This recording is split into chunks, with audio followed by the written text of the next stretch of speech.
ચાલો જાણીએ આજના સમાચાર। અષાઢી બીજથી શરૂ થતા પવિત્ર હિંડોળા પર્વમાં દેશ વિદેશના વિવિધ બીએપીએસ સ્વામિનારાયણ મંદિરોમાં ઉજવાયો હિંડોળા ઉત્સવ। સનાતન હિન્દુ ધર્મમાં પ્રાચીન સમયથી વિરાટના હિંડોળાથી લઈને પ્રેમ ભક્તિના પ્રતીક રૂપે ભક્તો પ્રતિવર્ષ ચાતુર્માસમાં વિવિધ કલાત્મક હિંડોળે ભગવાનને ઝુલાવી ભક્તિ અદા કરે છે। વૃંદાવનની કુંજ ગલીઓમાં ગોપીઓએ ભગવાન શ્રી કૃષ્ણને અને વડતાલમાં આંબાની ડાળે ભગવાન શ્રી સ્વામિનારાયણને સંતોએ હિંડોળે ઝુલાવીને વિશિષ્ટ ભક્તિ અને આનંદનો ઉત્સવ કર્યો હતો। તેની સ્મૃતિ સાથે પ્રતિવર્ષે દેશ વિદેશના વિવિધ બીએપીએસ સ્વામિનારાયણ મંદિરોમાં સંતો ભક્તો કલાત્મક હિંડોળા રચીને ભગવાનને ભક્તિપૂર્વક ઝુલાવે છે।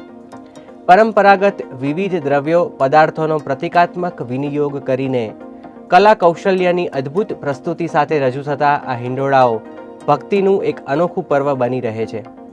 પ્રમુખ સ્વામી મહારાજ અને મહંત સ્વામી મહારાજ વર્ષોથી સ્વયં પોતાની જાતને પરોવીને એવા હિંડોળા ઉત્સવ દ્વારા ભક્તિ અદા કરતા રહ્યા છે।